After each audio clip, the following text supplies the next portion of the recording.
After 2 weeks living with my daughter-in-law and her parents, she slapped me and said, "Clean that floor properly." Everyone laughed while I held back my tears. When my military son walked through the door, they started screaming, "I'm glad to have you here." Follow my story until the end and comment the city you're watching from so I can see how far my story has reached. My name is Viola, and at 64 years old, I never imagined I'd be scrubbing someone else's kitchen floor while biting back tears of humiliation. But here I was, on my hands and knees in my daughter-in-law's parents' house, trying to make the linoleum shine while Romy stood over me like a prison guard. "You missed a spot right there," she said, pointing with her perfectly manicured finger to a corner I'd already cleaned twice. Her voice carried that sweet tone she used when other people were around, but her eyes held nothing but contempt. 2 weeks. That's how long I'd been living in this house since I lost everything. 2 weeks since the medical bills from my late husband's cancer treatment finally caught up with me, forcing the bank to take our home of 37 years. 2 weeks of sleeping in a cramped guest room that smelled like mothballs and feeling like an unwelcome burden. My son Everett had been deployed overseas when it all happened. By the time he returned and found out about my situation, I was already homeless. Romy had graciously offered to let me stay with them at her parents' house until we could figure something out. What I didn't realize was that figuring something out meant turning me into their personal housekeeper. "Mrs. Viola, could you clean the bathroom upstairs when you're done here?" Romy's mother, Patricia, called from the living room where she sat watching her soap operas. "The toilet needs a good scrubbing." "Of course," I replied quietly, my knees aching against the hard floor. I was grateful to have a roof over my head, I kept telling myself. I had to be grateful. But gratitude was becoming harder to swallow each day. Yesterday, Romy had criticized the way I folded her laundry. The day before, she'd made me redo the dishes because one glass still had water spots. And this morning, she'd handed me a list of chores written in her precise handwriting, as if I were hired help instead of her husband's mother. "You know," Romy said, settling into a kitchen chair and scrolling through her phone while I worked, "whenever it gets back from this training exercise, we really need to discuss your long-term plans." This arrangement was supposed to be temporary. My hand stilled on the mop handle. "I understand. I'm looking into some options." "Good. Because honestly, having an extra person in the house is really stressful for everyone, especially someone who," she paused, making a show of choosing her words carefully, "requires so much assistance." Assistance. As if asking for a place to sleep after losing everything I'd worked for my entire life was some kind of favor I didn't deserve. I wanted to remind her that I'd raised Everett completely alone after his father walked out when he was just 8 years old. That I'd worked 3 jobs to put him through school, to give him the opportunities that led him to his military career. That I'd sacrificed my own dreams, my own comfort, my own future to make sure my son had everything he needed. But I said nothing. I just kept cleaning. "Oh, and Viola." Romy's voice turned even sweeter, which I'd learned was always a bad sign. "Could you be more careful with the dishes? I noticed you chipped one of Mother's good plates yesterday." I hadn't chipped anything, but I nodded anyway. "I'll be more careful." The afternoon dragged on with more of the same. "Clean this, organize that, make sure you don't touch the expensive items." By evening, my back was screaming and my hands were raw from all the cleaning solutions, but I'd managed to complete everything on Romy's list. I was just finishing mopping the entryway when I heard voices from the living room. Romy's parents had invited some neighbors over for coffee, and I could hear them laughing about something. Then I caught fragments of their conversation. "Such a burden. Don't know how long we can. Never thought we'd have to deal with." My chest tightened. They were talking about me. I tried to focus on the mop, on the rhythmic motion of cleaning, anything to drown out their words. "Viola," Romy's voice cut through my concentration. "Could you bring some coffee to our guests?" I dried my hands and prepared a tray with their best china, the pieces I'd been warned not to touch unless absolutely necessary. My hands trembled slightly as I carried it to the living room, where 4 neighbors sat chatting with Romy's parents. "Oh, how wonderful," one of the women said as I set down the tray. "You're so lucky to have help around the house." Patricia laughed. "Well, it's a temporary arrangement. Viola here lost her home and needed somewhere to stay. The way she said it made it sound like I was some charity case they'd picked up off the street. Heat rushed to my cheeks, but I managed a polite smile and retreated to the kitchen. I was putting away the coffee supplies when I heard Patricia's voice again, louder now. The poor thing tries to help, but honestly, she's not used to maintaining a proper household. Yesterday, she used the wrong cleaner on my hardwood floors. More laughter. My hands clenched around the coffee canister. "Mother, be nice," Romy chimed in, but her tone held no real reproach. She's doing her best. Though I have to admit, it's been quite an adjustment having someone who doesn't know our routines. Of course, dear. We're just grateful we can help family in need. Family in need. As if I were some distant relative they barely knew instead of the woman who'd raised the man Romy had married. I finished cleaning up and was heading toward the stairs when Romy appeared in the hallway. "Oh, Viola, one more thing. Could you clean this floor again? I just noticed some spots you missed." I looked down at the entryway I'd just finished mopping. It was spotless. "I don't see any—" "Right there," she pointed to an area that looked exactly like the rest of the floor. "And there, and that corner looks streaky." Something in her tone made me look up. There was a glint in her eyes, a satisfied smirk playing at the corners of her mouth. She was enjoying this. "Of course," I said quietly, turning back toward the supply closet. "Actually," Romy's voice stopped me. "Let's make sure you do it right this time." She followed me to the closet and watched as I pulled out the mop and bucket again. My knees protested as I knelt down to wring out the mop, and I had to grip the bucket handle to steady myself as I stood back up. "You know, Viola," Romy said conversationally as I began mopping the same floor for the third time that day, "I really think you need to put more effort into this. A job worth doing is worth doing well, don't you think?" I nodded, focusing on the floor. The voices from the living room had grown louder, more animated. Someone was telling a funny story, and everyone was laughing. I mean, when I was growing up, my mother taught me that if you can't do something properly, you shouldn't do it at all. Romy's voice was getting sharper now, losing its fake sweetness. "Maybe that's why you're in this situation in the first place." The mop froze in my hands. "Excuse me?" "I'm just saying," Romy shrugged, examining her nails. "Maybe if you'd been better at managing your finances or taking care of your home or planning for the future, you wouldn't need to depend on other people now." Each word hit me like a physical blow. The implication that somehow I was responsible for my husband's cancer, for the medical bills that had consumed our savings, for the economy that had made it impossible to keep up with everything. "I did my best," I said quietly. "Did you, though?"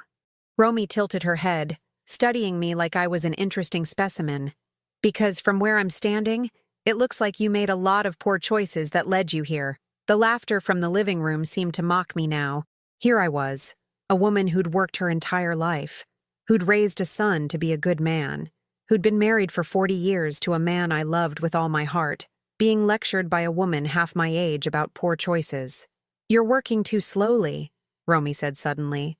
"The guests can see you from the living room doorway, and it's embarrassing. They probably think we don't know how to properly supervise domestic help." Domestic help. The words stung more than any slap could have. I tried to work faster, but my aging body wasn't cooperating. My knees ached, my back screamed, and my hands were cramping from gripping the mop handle too tightly. "This is ridiculous," Romy muttered, loud enough for me to hear. "You can't even clean a simple floor properly." That's when it happened. As I was struggling to maneuver the mop around the corner near the front door, Romy suddenly stepped forward. "Move!" she said sharply, and before I could react, her hand connected with my cheek in a sharp slap that echoed through the hallway. The shock of it sent me stumbling backward. The mop clattered to the floor, and I had to grab the wall to keep from falling. My cheek burned, and tears sprang to my eyes before I could stop them. "Clean this floor right." Romy's voice was no longer sweet at all. It was hard, cruel, full of a viciousness I'd only seen glimpses of before. "And stop being so pathetic about it." The voices from the living room had stopped. I could feel eyes on us, and when I glanced toward the doorway, I saw Patricia and her guests staring. But instead of shock or concern, I saw amusement on their faces, One of them was actually smiling. "Oh my," Patricia said with a little laugh. "Romy certainly knows how to handle difficult situations." Another guest chuckled. "Sometimes you have to be firm with people who don't understand boundaries." They were laughing. These people were watching a 64-year-old woman get slapped by her daughter-in-law, and they were laughing about it. I stood there frozen, my hand pressed to my burning cheek, trying to process what had just happened. The humiliation was complete. I wasn't just unwelcome here, I was entertainment. Romy bent down and picked up the mop, shoving it back into my hands. "Try again," she said coldly. "And this time, do it right." I took the mop with shaking hands, my vision blurred with tears I refused to let fall. Not in front of them. I wouldn't give them that satisfaction. As I knelt back down on the floor I'd already cleaned perfectly twice, I heard the sound of a car door slamming outside, then footsteps on the front porch, heavy, familiar footsteps. The front door opened, and there stood my son Everett in his military fatigues, his duffel bag slung over his shoulder. He'd come home early from his training exercise. His eyes took in the scene, me on my knees with a mop, tears threatening to spill down my cheeks, my face still red from the slap. Romy standing over me with her arms crossed. The guests in the living room doorway, some still smiling. What the hell is going on here? Everett's voice was deadly quiet, but I could hear the fury building underneath. And that's when Romy and her family started screaming. "What the hell is going on here?" Everett's voice exploded through the hallway like thunder. I'd never heard my son sound like that before, not even as a child when he was at his angriest.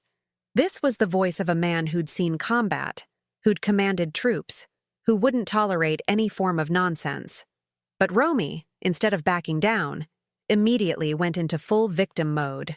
"Everett, thank God you're home," she cried, rushing toward him with tears suddenly streaming down her face. "Your mother has been so difficult, I don't know what to do anymore." "Difficult?" Everett's eyes were fixed on me, still kneeling on the floor with the mop in my hands, my cheek still burning from her slap. "What do you mean, difficult?" "She won't listen to anything I say," Romy continued, her voice taking on that whining tone she used when she wanted sympathy. "I try to help her, to give her simple tasks to make her feel useful, but she argues with everything. And just now she was being so disrespectful, I had to—" "You had to what?" Everett's voice dropped to that dangerous quiet again. He stepped closer to me, and I saw his jaw clench as he noticed the red mark on my cheek. "Did you hit my mother?" "I barely touched her," Romy protested. "She was being completely unreasonable and You hit my mother?" The explosion was so sudden and so loud that everyone in the room jumped. Patricia's coffee guests scrambled to gather their things, suddenly very interested in leaving. But Everett wasn't done. "Mom, get up from there," he said to me, his voice gentler but still shaking with rage. "Right now." I struggled to my feet, my knees protesting after all the time I'd spent on that floor. Everett immediately took my arm to steady me, and the gentleness of his touch compared to the fury in his voice made my throat tight with emotion. "Now," he said, turning back to Romy, "explain to me why my mother was on her hands and knees scrubbing your floor like a servant." "She's not a servant," Patricia interjected from the living room doorway, clearly trying to salvage the situation. "She's family. She was just helping around the house while she stays here." "Helping?" Everett looked around the pristine entryway, then back at his wife. "This floor is spotless. Why was she cleaning it?" "Because she missed spots the first time," Romy said, lifting her chin defiantly. "I'm just trying to maintain standards in this house." "Standards." Everett repeated the word slowly, like he was tasting something bitter. "And your standards include hitting a 64-year-old woman?" "I told you, I barely touched her. I can see the handprint on her face." That's when Romy made her biggest mistake. Instead of apologizing, instead of showing any remorse at all, she crossed her arms and said, "Well, maybe if she'd do things right the first time, I wouldn't have to correct her." The silence that followed was deafening. Even Patricia's remaining guests seemed to sense that something terrible was about to happen. "Correct her?" Everett's voice was so quiet now that everyone had to strain to hear it. "Did you just say you needed to correct my mother?" "Everett, honey, you don't understand how challenging this has been." "No, You don't understand." He stepped closer to Romy, and for the first time since I'd known her, I saw real fear in her eyes. "This woman raised me completely alone after my father walked out on us when I was 8 years old. Do you know what she did to support us?" Romy didn't answer, but her face was starting to pale. "She worked 3 jobs," Everett continued, his voice getting stronger with each word. "3 jobs, Romy. She cleaned office buildings at night, worked in a factory during the day, and took in laundry on weekends. Also, I could have food on the table and clothes on my back." "Everett, please," I started to say, but he held up a hand. "No, Mom, she needs to hear this." He turned back to Romy. "Do you know why she worked in that factory? Because it paid 50 cents more per hour than the other jobs she could get. Do you know what happened in that factory?" I felt my chest tighten. I'd never told Everett the full story about my accident. "She lost 3 fingers in a machine accident when I was 15, Everett said, his voice cracking slightly. 3 fingers. Because the safety equipment was broken, and she was too afraid to complain about it because she needed that job to pay for my school clothes." Romy's eyes widened. She'd never known about my accident, about the fingers I'd lost. I'd always worn gloves or kept my hands positioned so she wouldn't notice. "And did she ever complain?" Everett continued. "Did she ever make me feel guilty about the sacrifices she was making?" "No. She told me the bandages were from a cooking accident and went right back to work the next week." Tears were streaming down my face now, but I couldn't stop them. I'd never heard Everett talk about our early years like this, with such clarity about what I'd gone through. "She put me through school," he continued. "She saved every penny so I could go to college, so I could join the military as an officer instead of enlisted. She gave up dating, gave up any chance at her own happiness because she was focused on giving me the best life she could." "I didn't know," Romy started, but Everett cut her off. "You didn't know because you never bothered to ask. You never bothered to learn anything about the woman who made me the man you claim to love." Patricia finally found her voice. "Everett, dear, I think you're overreacting. Romy was just trying to..." "Trying to what?" He wheeled around to face his mother-in-law. "Trying to humiliate my mother? Trying to turn her into your personal cleaning lady? Trying to make her feel worthless? Now see here, young man," Patricia's husband finally spoke up. "You can't come into our house and..." "Your house?" Everett's laugh was harsh and bitter. "This is where you've been keeping my mother for 2 weeks, making her sleep in your basement and treating her like hired help." "The guest room isn't in the basement," Patricia protested weakly. "Show me," Everett said flatly. There was an uncomfortable silence. Then Patricia reluctantly led us down a narrow staircase to what was essentially a storage room with a cot shoved in the corner. The ceiling was so low that Everett had to duck his head. There was no window, no proper ventilation, and the smell of mildew was overwhelming. "You've been making my mother sleep down here?" Everett's voice was barely controlled. "It's perfectly adequate," Patricia said defensively. She said she was grateful for any space we could provide. Everett turned to look at me, and I saw something break in his expression. "Mom, why didn't you tell me?" "You were away for training," I said quietly. "I didn't want to bother you with..." "Bother me?" He ran his hands through his hair. "Mom, you're never a bother. You're my mother. You're the most important person in my life." Behind us, Romy made a small sound of protest. "That's right," Everett said, turning to face her. "More important than you. More important than anyone. This woman sacrificed everything for me, and you've been treating her like garbage." "I was just trying to help her feel useful," Romy said, but her voice was getting smaller. "By making her scrub floors on her hands and knees? By slapping her in front of your parents' friends? By humiliating her? It wasn't like that. It was exactly like that." Everett exploded again. "I saw it. I walked in and saw my mother on her knees, crying, with your handprint on her face, while a room full of people laughed at her. The truth of it hung in the air like a physical weight. No one could deny what he'd seen. And you know what the worst part is?"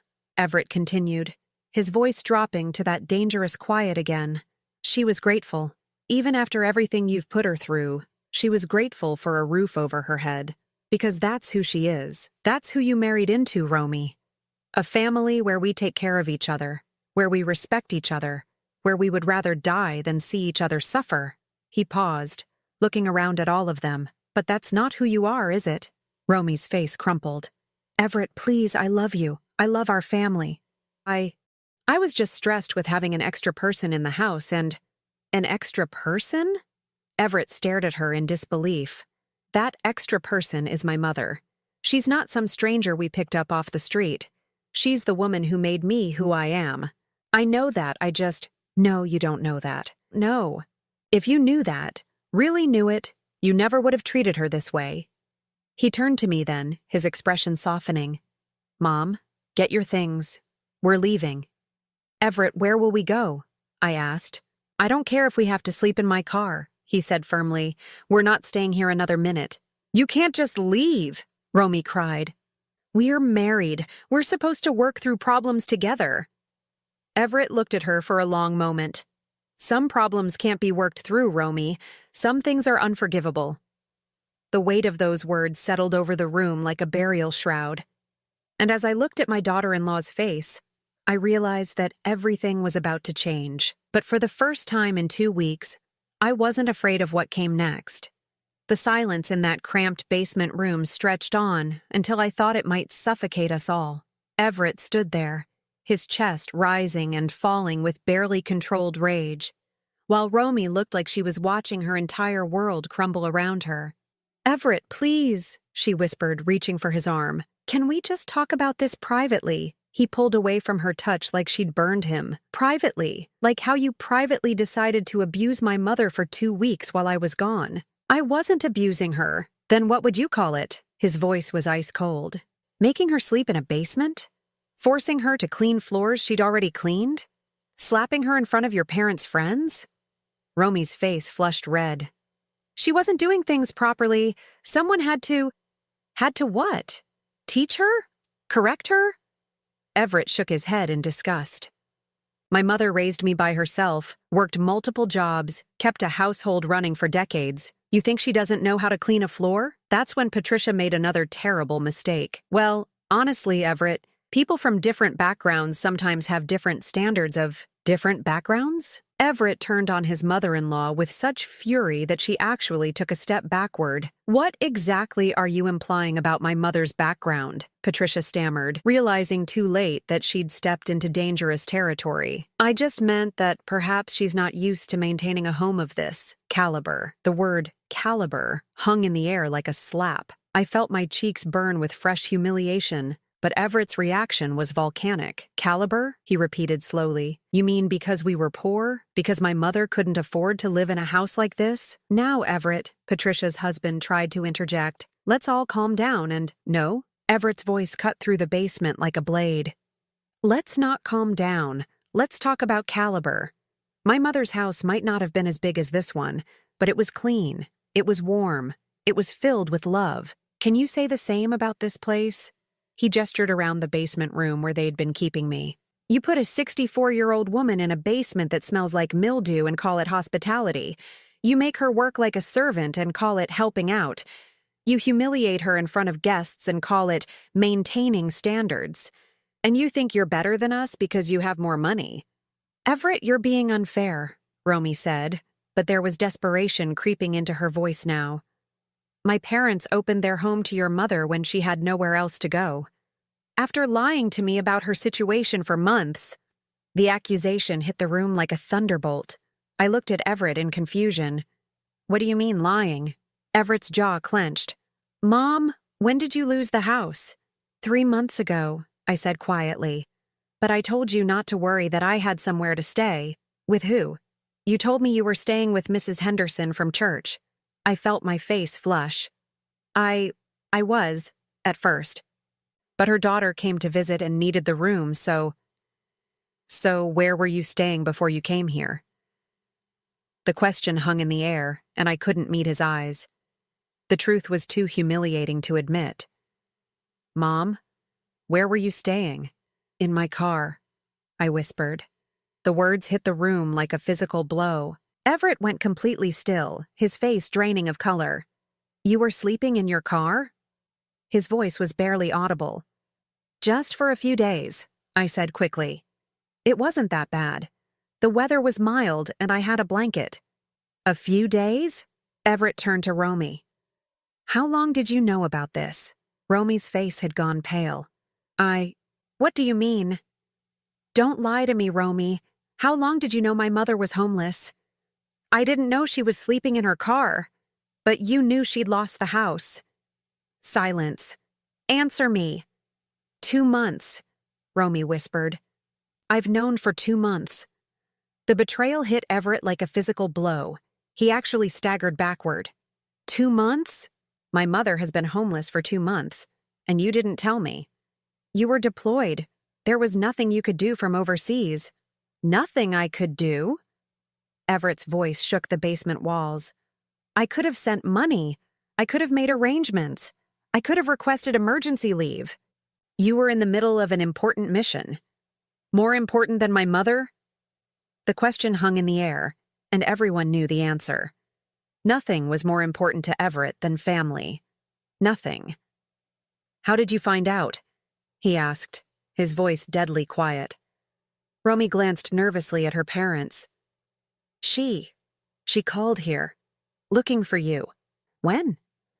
Right after you deployed.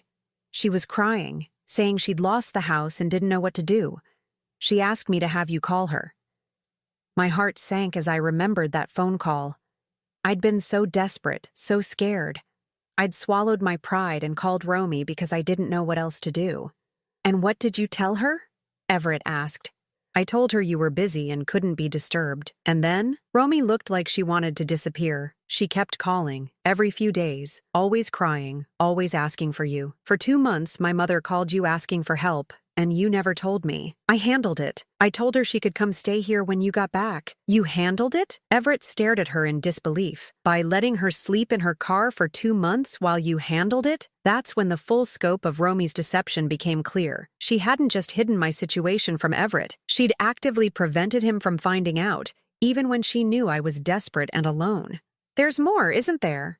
Everett said, reading something in her expression. What else haven't you told me? Romy's silence was answer enough. What else, Romy? She asked about borrowing money. Just a little, to help with a deposit on a small apartment. And I told her we couldn't afford it. Everett laughed, but there was no humor in it. Couldn't afford it? I have $30,000 in savings. Money I've been putting aside for our future. That money is for us, for our house, our family. My mother is my family. The words echoed through the basement, final and absolute.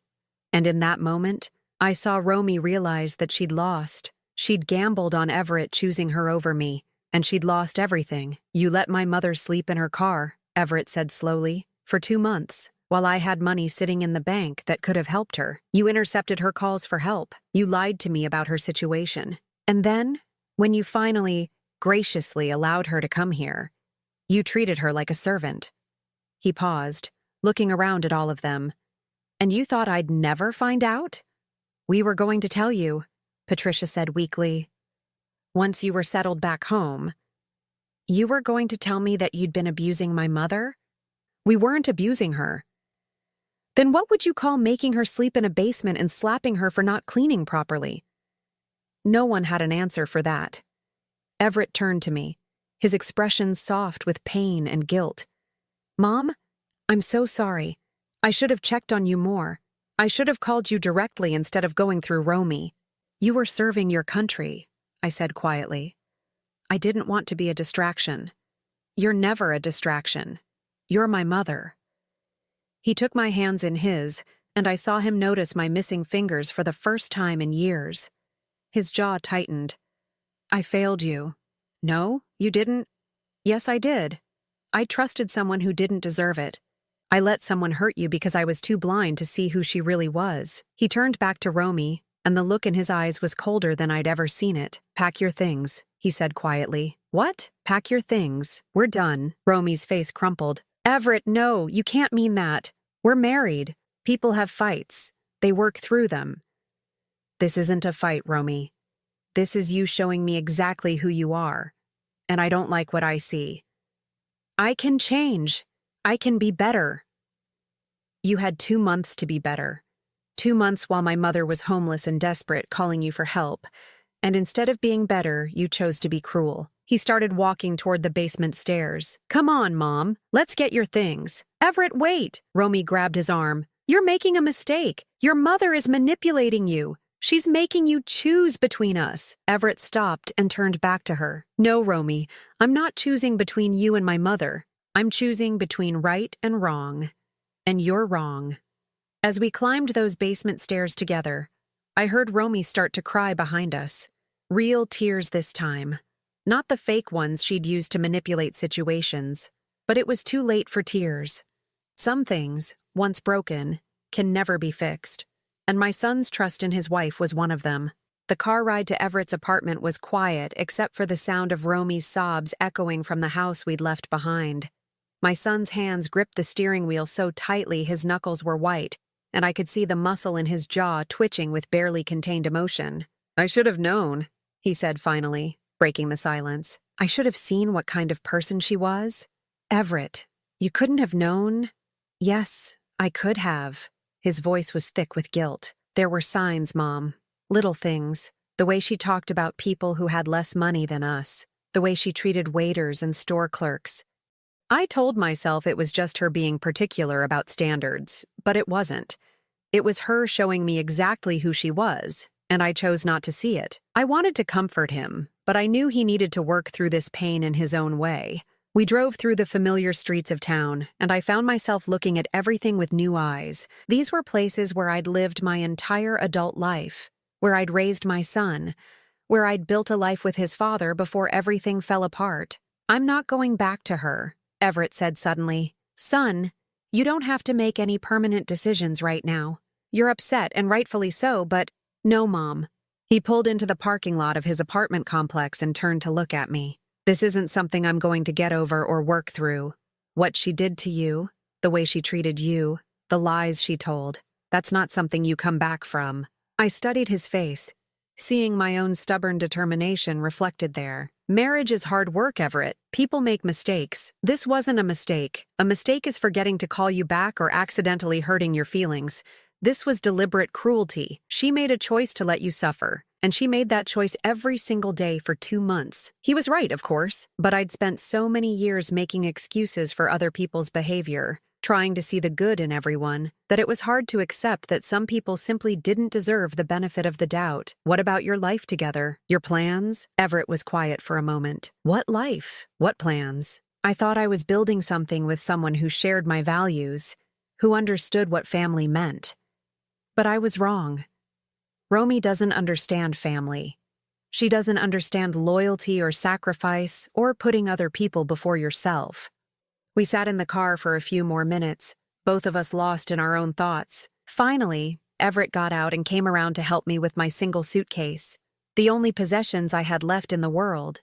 His apartment was small but comfortable, decorated with the sparse functionality of a military man who'd spent years living out of barracks. There was a couch, a television, a small dining table, and not much else. But it felt warmer and more welcoming than that basement room had ever been. You can take the bedroom, Everett said, setting my suitcase down. I'll sleep on the couch. Absolutely not. I won't put you out of your own bed. Mom, no arguments. I've been sleeping on a cot in a basement for 2 weeks. Your couch will feel like a luxury hotel. He smiled at that. The first real smile I'd seen from him since he'd walked into that house and found me on my knees.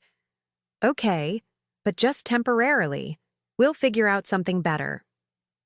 That night, as I lay on his couch listening to him move around in the bedroom, I found myself thinking about the future for the first time in months. Since losing the house, I'd been so focused on just surviving each day that I hadn't allowed myself to think about what came next. But now, surrounded by my son's quiet strength and unconditional love, I began to imagine possibilities again.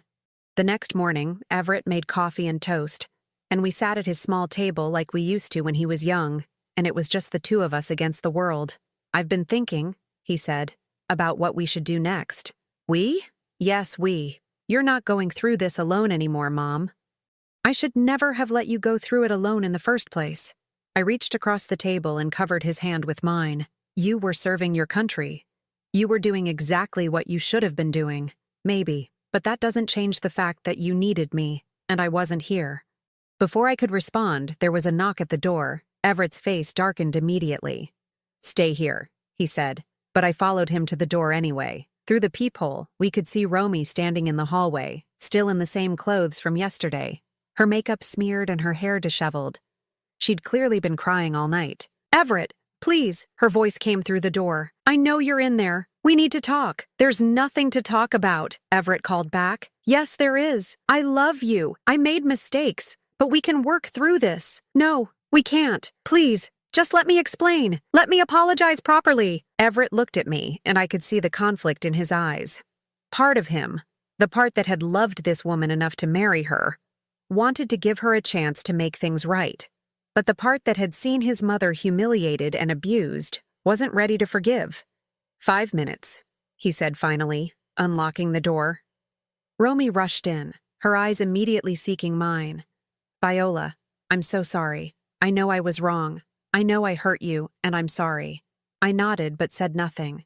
Her apology felt hollow, like something she'd rehearsed rather than something she truly felt. "I was stressed," she continued, turning back to Everett. "Having an extra person in the house, trying to make everything perfect for when you came home. I took it out on your mother, and that was wrong." "Stressed?" Everett's voice was dangerously quiet. "You were stressed? So you decided to abuse my mother?" "I didn't abuse her. You made her sleep in a basement. You forced her to do menial labor. You slapped her. What would you call it?" Romy's face crumpled. "I was trying to help her feel useful. I thought if she had things to do, responsibilities, she wouldn't feel like such a burden." The word burden hit me like a physical blow, and I saw Everett's face darken even further. "My mother is not a burden," he said slowly. "That's not what I meant. That's exactly what you meant. That's how you saw her, as a burden, as something you had to deal with until I came home to handle it. Everett, please. And the lies? The 2 months you let her sleep in her car while lying to me about her situation? How do you explain that?" Romy was crying again now, real tears this time. "I panicked. I didn't know what to do. You were deployed and I couldn't reach you, and I thought—" "You thought what? That you could handle my mother's homelessness by ignoring it? I was going to help her when you got back. I was going to—" "You were going to what? Keep treating her like a servant? Keep humiliating her?" That's when I finally spoke up. "Romy," I said quietly, and both of them turned to look at me. "Do you remember what you said to me yesterday? Right before you slapped me?" She shook her head, but I could see in her eyes that she remembered perfectly. "You said maybe if I'd been better at managing my finances or taking care of my home or planning for the future, I wouldn't need to depend on other people." I stood up slowly, feeling stronger than I had in months. "Do you remember saying that?" I was upset. I didn't mean—" "Yes, you did mean it. That's what you really think of me. That's what you've always thought of me, that I'm some kind of failure who brought my problems on myself. That's not true. It is true, and that's why this can't be fixed with apologies and promises to do better." I looked at Everett, then back at Romy. "Some things can't be taken back. Some words can't be unspoken. But I love him," Romy cried, reaching for Everett. "I love you." "No," I said firmly, stepping between them. "You love the idea of him. You love being married to a soldier, being able to tell people your husband serves his country. You love the security and the respect that comes with that, but you don't love him." "That's not true." "If you loved him, you would have loved the people who made him who he is. You would have respected the sacrifices that were made so he could become the man you married. You would have seen me as a gift, not a burden." Romy stared at me, her mouth opening and closing like she wanted to argue but couldn't find the words. "And if you had truly loved him," I continued, "you never would have done anything that would cause him this much pain." The truth of that statement settled over the room like a weight. Everett stood there looking at his wife, soon-to-be ex-wife, and I could see the last of his love for her dying in his eyes. "I want you to leave," he said quietly. "Everett, now, and don't come back." Romy looked between us one more time, searching for some crack in our resolve, some way to manipulate the situation back in her favor. But there wasn't one.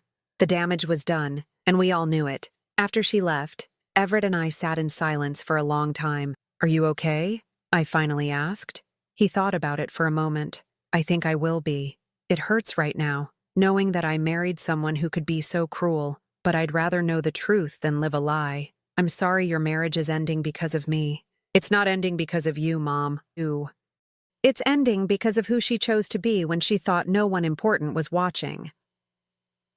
That afternoon, Everett started making phone calls. First to a lawyer about divorce proceedings, then to his commanding officer about changing his emergency contacts and beneficiaries. Finally, to a realtor about looking for a bigger apartment, one with 2 bedrooms. "You don't have to do that," I told him. "I can find my own place. With what money? With what job?" He wasn't being cruel, just practical. "Mom, you're 64 years old and you've lost everything. There's no shame in letting your son help you get back on your feet. I don't want to be a burden. Don't." His voice was sharp. "Don't ever use that word about yourself. You're not a burden.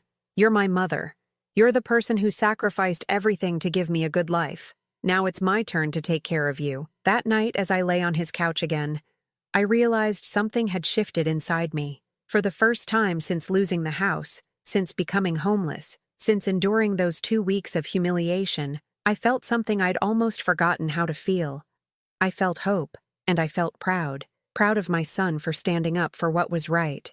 Proud of myself for finally speaking the truth instead of just accepting whatever scraps of dignity people were willing to throw my way. Tomorrow would bring new challenges, new decisions to make. But tonight, I was safe, I was loved, and I was no longer alone. That was enough, more than enough. It was everything. 3 weeks after leaving Romy's parents' house, Everett and I had settled into a routine that felt surprisingly natural. He would leave for base early in the morning, and I would spend my days job hunting, apartment searching, and slowly rebuilding the confidence that had been systematically destroyed during those 2 weeks of humiliation. The divorce papers had been filed, and Romy had been surprisingly quiet since that final confrontation in Everett's apartment. I'd expected more drama, more attempts to win him back, but there had been nothing. It was as if she'd simply vanished from our lives. I heard through a friend that she moved back in with her parents, Everett told me one evening as we sat eating dinner at his small table. "Apparently she's telling everyone that I chose my mother over her." "Well," I said, setting down my fork, "that's not entirely untrue. It's completely untrue." His voice was firm. "I didn't choose you over her. I chose right over wrong. I chose treating people with dignity over treating them like garbage. She just happened to be on the wrong side of that choice." That same week, I got a call that changed everything. "Mrs. Harrington?" The voice on the phone was warm and professional. "This is Margaret Chen from the Riverside Community Library. I understand you're looking for employment?" I gripped the phone tighter. "Yes, I am. Your son gave us your name. He mentioned that you have experience in bookkeeping and administration?" Everett had been working his network, quietly reaching out to people he knew who might have opportunities for someone my age. The library was looking for someone to work part-time, managing their volunteer programs and helping with administrative duties. "I'd love to come in for an interview," I said, trying to keep the excitement out of my voice. The interview was scheduled for the following Tuesday. I spent the weekend preparing, researching the library, thinking about how my decades of work experience might translate to this new opportunity. For the first time in months, I felt like I had something to look forward to. Monday night, as I was pressing my best interview outfit, a navy blue dress I'd managed to save from the house, there was a knock at the door. Everett answered it, and I heard a familiar voice that made my blood run cold. "I need to talk to Viola." "Romy." I came out of the bedroom to find her standing in the doorway, looking smaller somehow than she had 3 weeks ago. Her designer clothes were wrinkled, her usual perfect makeup was smeared, and there were dark circles under her eyes. "What do you want?" Everett's voice was cold. "Please," she said, looking directly at me. "Just 5 minutes. I need to say something." Against my better judgment, I nodded. 5 minutes. She stepped inside, and I could smell alcohol on her breath. Not drunk, but definitely drinking. "I've been thinking," she began, "about what happened. About what you said. I waited, saying nothing. You were right, she continued, her voice barely above a whisper. About me not really loving Everett. About me loving the idea of being married to him more than loving him. Everett started to speak, but I held up a hand to stop him. I wanted the perfect military wife life, Romy continued. The respect, the admiration, the security. I wanted to be able to tell people at parties that my husband was a hero, that we were this perfect American family. She paused, wiping her nose with the back of her hand. But I didn't want the reality of it. I didn't want to deal with deployments and worry and the kind of man who would put his mother before his wife. I thought if I could just manage the inconvenient parts, hide them or fix them, I could have the perfect life I wanted. So you decided to manage me, I said quietly. Yes. The admission came out like a sob.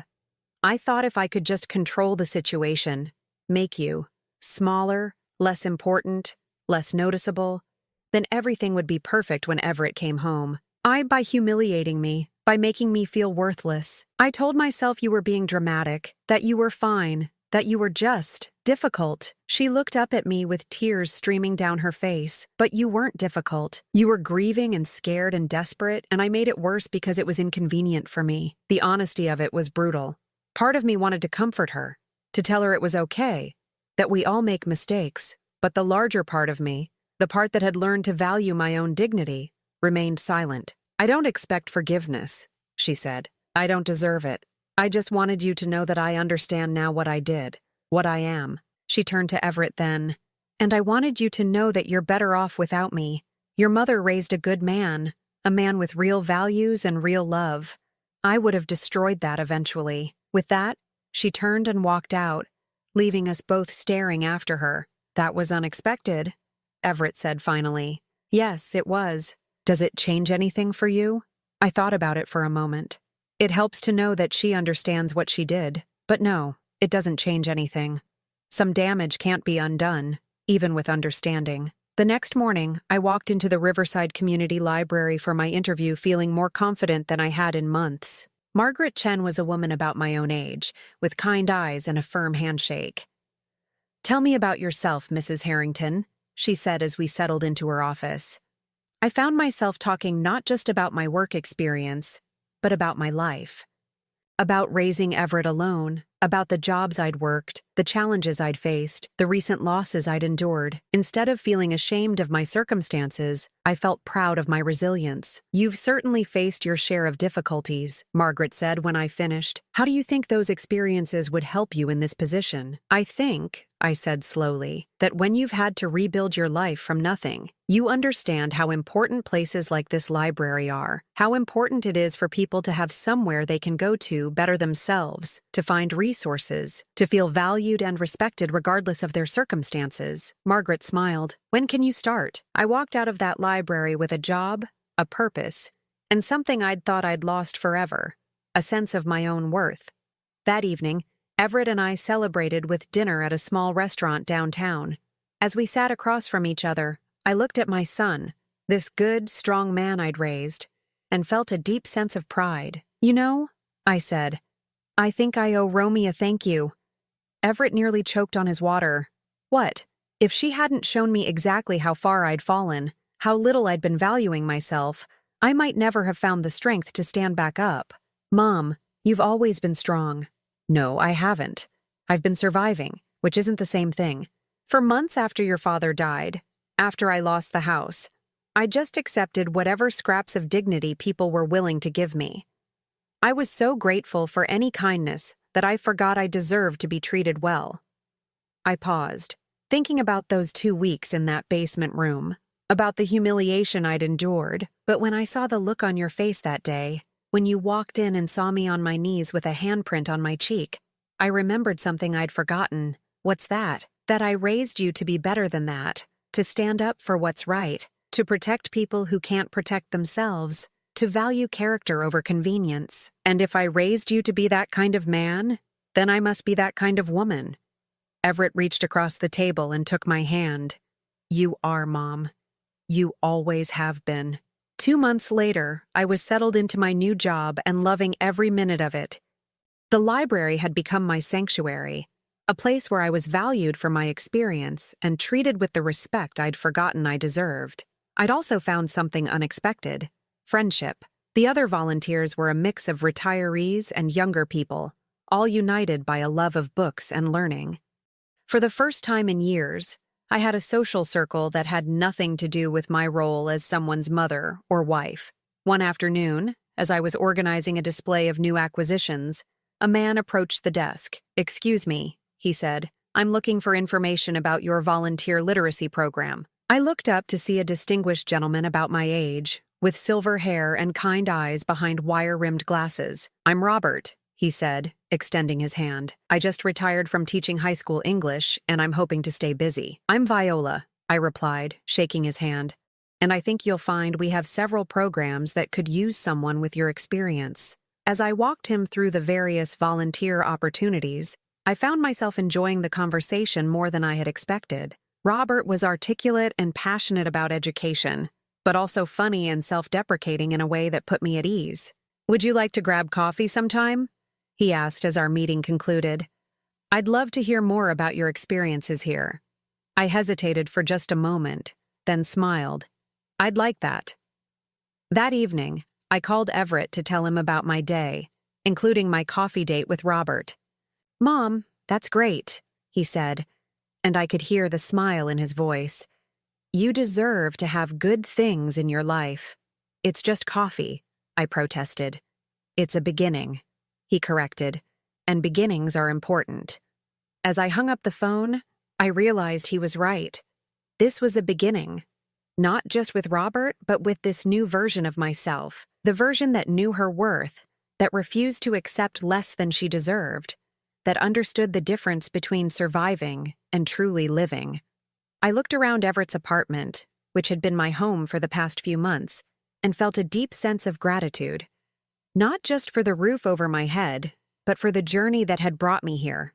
For the son who had stood up for me when I couldn't stand up for myself. For the wake-up call that had reminded me who I really was. Tomorrow would bring new challenges, new opportunities, new possibilities. But tonight, I was exactly where I belonged, surrounded by love, strengthened by adversity, and ready for whatever came next. For the first time in longer than I could remember, I was truly happy.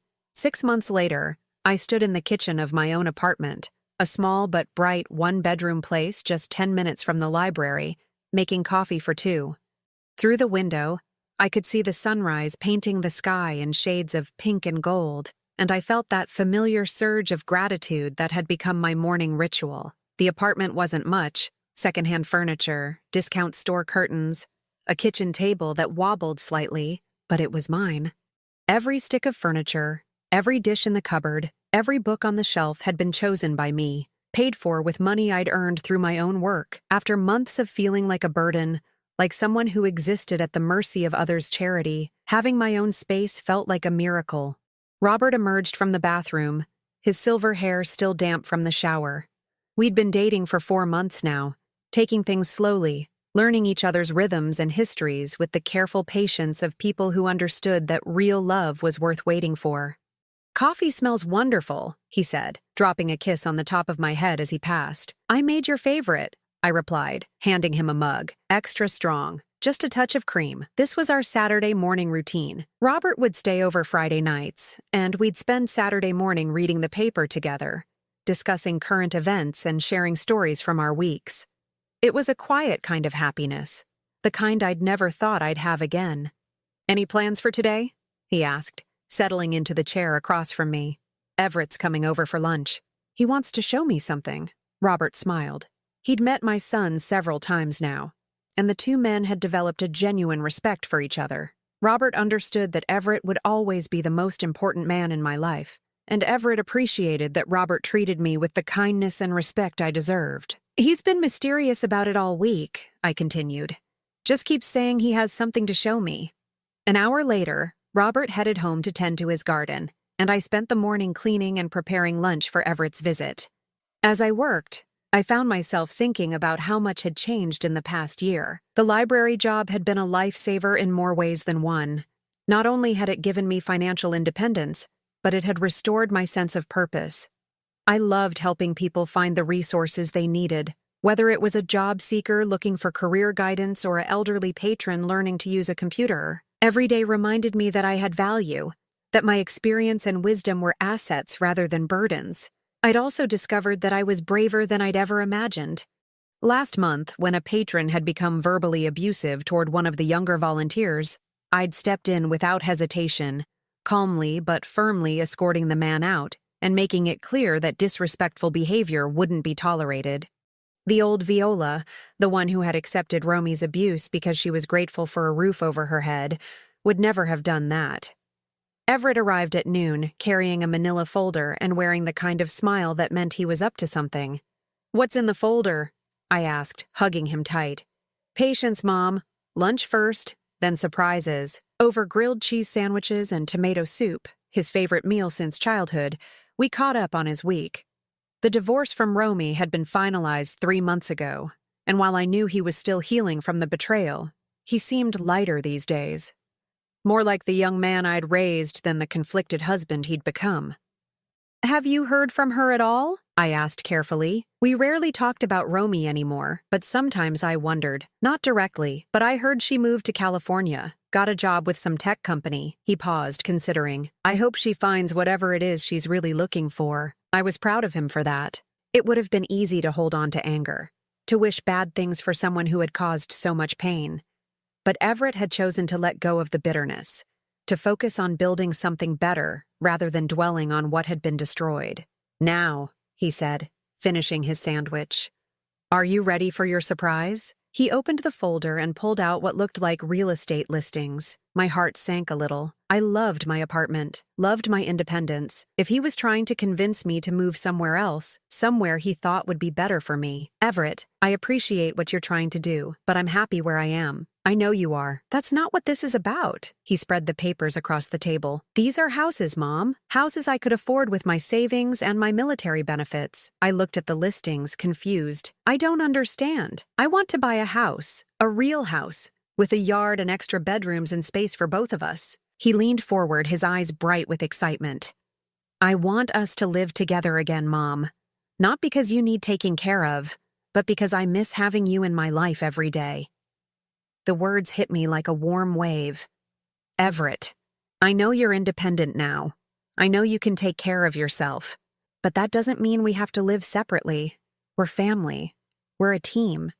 We always have been." I studied the listings, seeing not just houses but possibilities. A garden where I could grow vegetables like I used to. A kitchen big enough for Robert to help me cook dinner. A guest room for when friends from the library came to visit. "What about your future?" I asked. "What about when you meet someone, when you want to start a family of your own? Then we'll figure it out when that happens. But right now, this is what I want. This is what would make me happy." I looked at my son, this good, generous man who had saved me in more ways than he would ever know, and felt my heart swell with love and pride. "Show me your favorites," I said. We spent the afternoon driving around looking at houses, discussing the pros and cons of each one. By evening, we'd found it. A modest 3-bedroom house with a big front porch and a backyard perfect for barbecues. It wasn't fancy, but it was warm and welcoming, the kind of place where memories could be made. "This one feels right," I said as we stood in the living room, imagining our furniture arranged around the stone fireplace. "It does," Everett agreed. "It feels like home." That evening, over dinner with Robert, I shared our news. I was nervous about his reaction, worried that he might feel like our relationship was being complicated by my living situation. "That's wonderful," he said immediately. "Everett's a good man, and you two have something special.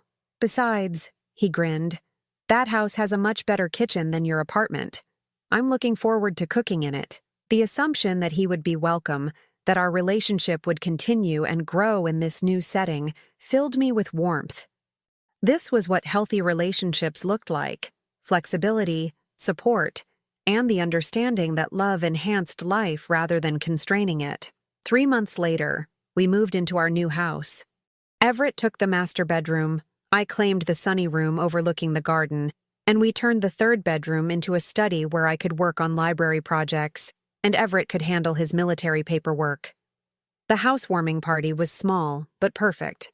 Robert brought wine and helped me set up the buffet. Margaret from the library came with her husband, along with several of my volunteer friends.